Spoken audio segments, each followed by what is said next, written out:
अक्लमंद हंस। एक बहुत बड़ा विशाल पेड़ था, उस पर बसिया हंस रहते थे।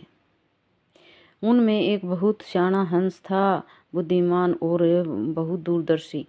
सब उसका आदर करते, ताऊ कहकर बुलाते थे। एक दिन उसने एक नन्ही सी बेल को पेड़ के तने पर बहुत नीचे लिपटते हुए देख पाया।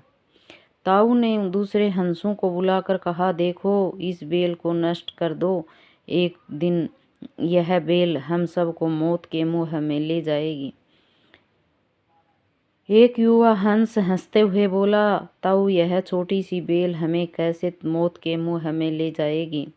सियाने हंस ने समझाया, आज यह तुम्हें छोटी सी लग रही है, धीरे धीरे यह पेड़ के सारे तने को लपेटा मारकर ऊपर तक आएगी। फिर बेल का तना मोटा होने लगेगा और पेड़ से चिपक जाएगा। तब नीचे से ऊपर तक पेड़ पर चढ़ने के लिए सीढ़ी बन जाएगी।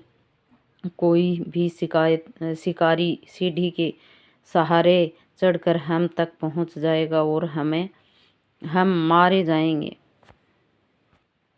दूसरे हंस को यकीन न आया, एक छोटी सी बेल कैसी सीढ़ी बनेगी।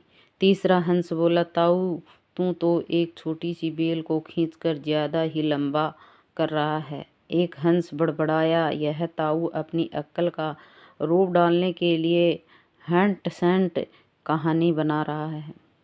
इस प्रकार किसी दूसरे हंस ने ताऊ की बात को गंभीरता से नहीं लिया।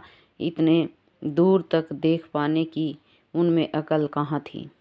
समय बीतता रहा, बेल लिपटती लिपटती ऊपर शाखों तक पहुंच गई।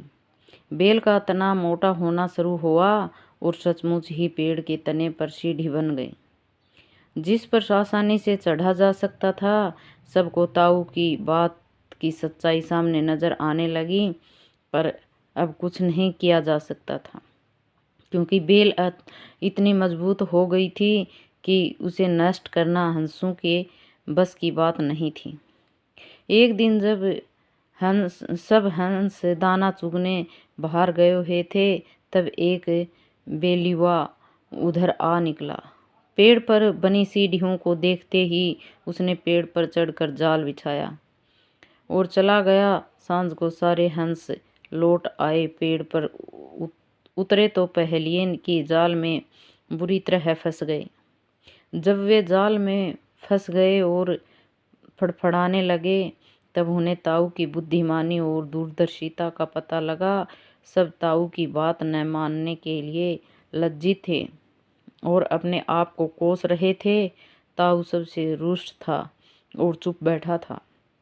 एक हंस ने हिम्मत करके कहा, ताऊ, हम मूर्ख हैं, लेकिन अब हमसे मुंह मत फेरो। दूसरा हंस बोला, इस संकट से निकालने की तरकीब तू ही हमें बता सकता है। आगे हम तेरी कोई बात नहीं टालेंगे। सभी हंसों ने हामी भरी। तब ताऊ ने उन्हें बताया, मेरी बात ध्यान से सुनो। सुबह जब पहेलिया आएगा, तब मुर्दा होने का नाटक करना। पहेलिया तुम्हें मुर्दा समझकर जाल से निकाल कर जमीन पर रखता जाएगा। वहाँ भी मरे सम्मान पड़े रहना। जैसे ही वह अंतिम हंस को नीचे रखेगा, मैं सीटी बजाऊंगा। मेरी सीटी सुनते ही सब उड़ जाना। सब सुबह पहेलिया आया। हंसों ने वैसा ही किया जैसा ताऊ ने समझाया था। सचमुच पहेलिया हंसों को मुर्दा समझकर जमीन पर पटकता गया। सीटी की आवाज के साथ सारे हंस उड़ गए। पहेलिया अवाक होकर देखता रह गया। सीख, बुद्धिमानों की सलाह गंभीरता से लेनी चाहिए।